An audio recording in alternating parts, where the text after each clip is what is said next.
I want to make sure that you understand that GM really needs to be careful about how they give this new LS6 horsepower. All right, guys, so today we're going to talk about something that most people are not discussing when it comes to the 2027 C8 Grand Sport. Let's get going. All right, guys and gals, so you know that I've done quite a few videos talking about the Grand Sport, and this one's a little bit different. I never really get into the details about what we may expect for horsepower because it's all speculation, and we haven't really had anybody out there give us a educated or detailed guess on what we can maybe expect from this new LS6 engine. But before I get into that, I kind of want to just go over what the Grand Sport model is for any of you out there that really don't understand the different models that are within the Corvette lineup. This will help you understand. So previous to C8, we had a Stingray, we had a Grand Sport, a Z06, and a ZR1. And not every generation has that, but with the C6 and C7, that's what we had. The Grand Sport was always put into place to come between the Stingray and the Z06. And what it really did for most Corvette buyers is it gave them something to really look forward to because of the fact that it looked exactly like a Z06. A couple of differences only, mainly just like the Z06. It has a wide body. It has just an amazing stance. Comes with mag ride, has the same suspension. So it's basically a Z06 with a Stingray engine in it, but it's way less expensive than the Z06. And that's why people really loved the Grand Sport. So now we fast forward to C8 generation, and here we have a brand new generation that gives us something other than a Grand Sport between the Stingray and the Z06. So the E-Ray disrupted things, and we all of a sudden had something that we all actually thought was replacing the Grand Sport come into play, and it ends up now that it's not replacing the Grand Sport. But when we thought it was, there was a lot of disappointed people out there because the Stingray started at the time around $70,000, and the Z06 was starting around $106,000.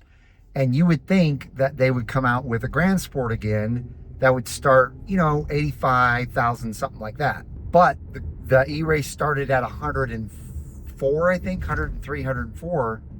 And so it was a lot more expensive than people were really wanting to pay.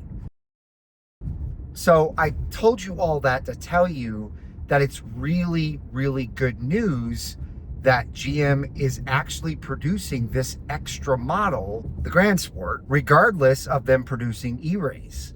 Because now all of those people out there that were wanting wide body cars, wide body Corvettes, are going to be able to get them, and they will be a lot more affordable than the E-Ray or the Z06. Now, the main subject of this video is the horsepower that this new LS6 can put out. But I want to make sure that you understand that GM really needs to be careful about how they give this new LS6 horsepower, because they could potentially have issues with the E-Ray and the Z06, depending on what they do with the horsepower. Let me read you what GM Authority is talking about here, and I want to hear your thoughts and input on it. So comparing the stats of the LT2 to what could potentially be the LS6. And they say, you know, the LT2 puts out 495 horsepower,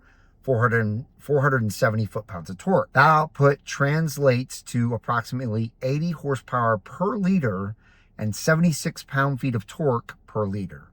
If the upcoming LS6 scales similarly, its larger 6.7 liter displacement would theoretically yield about 535 horsepower, which is a 40 horsepower difference, and 508 foot-pounds of torque, or 510 foot-pounds of torque which would be right around 40 foot-pounds of torque difference. Those figures alone would represent meaningful gains over the LT2, while preserving expectations for the naturally aspirated pushrod layout. Now, if you compare those numbers from LS2 to LS3, back in the C6 generation, the LS2 put out 400 horsepower, the LS3 put out 430, I believe, or 436, somewhere around there.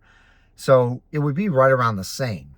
However, they say, but the power density scaling for displacement alone may only tell part of the story.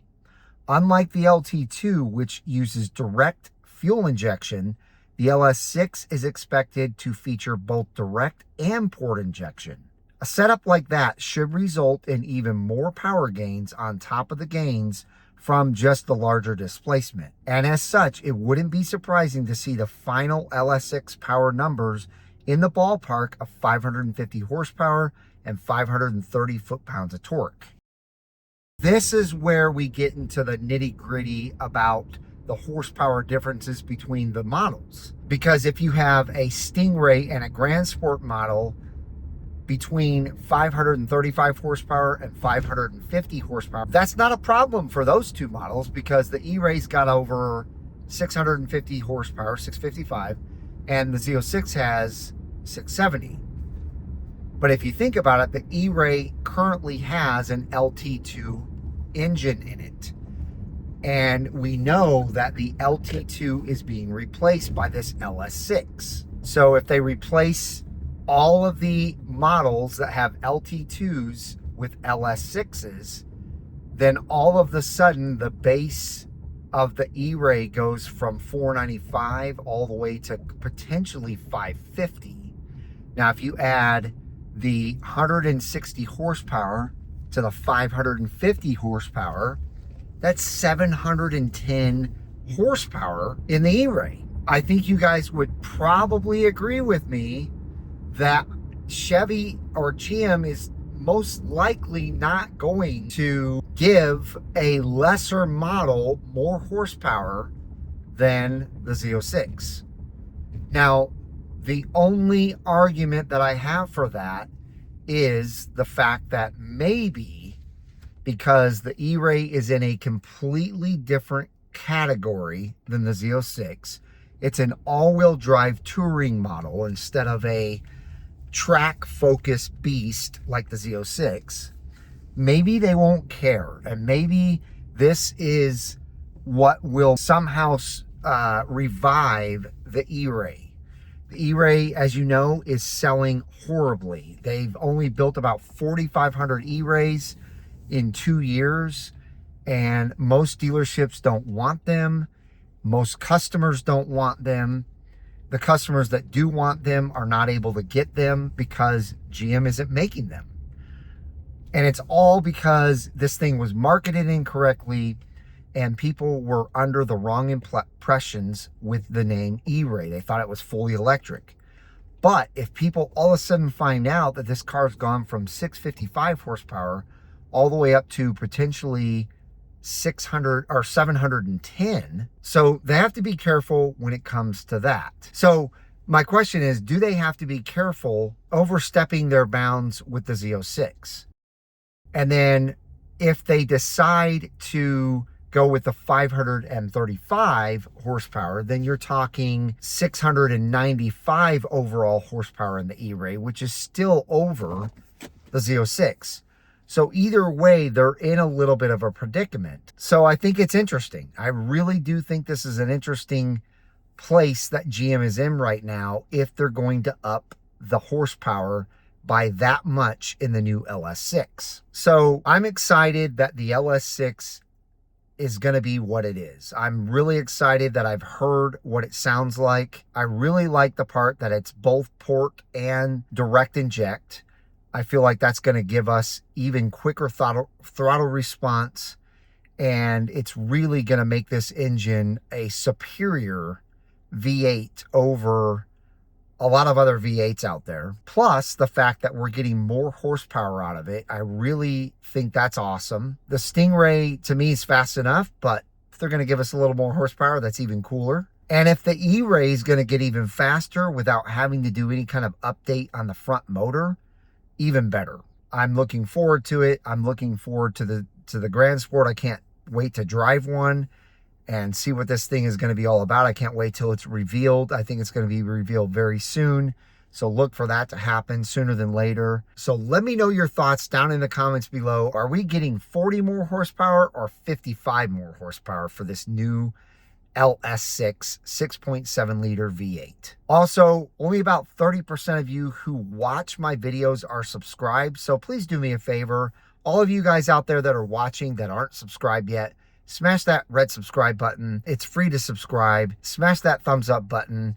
Leave comments down below. I hope each and every one of you enjoyed this and have a wonderful rest of your day. And we'll see you guys out on the road.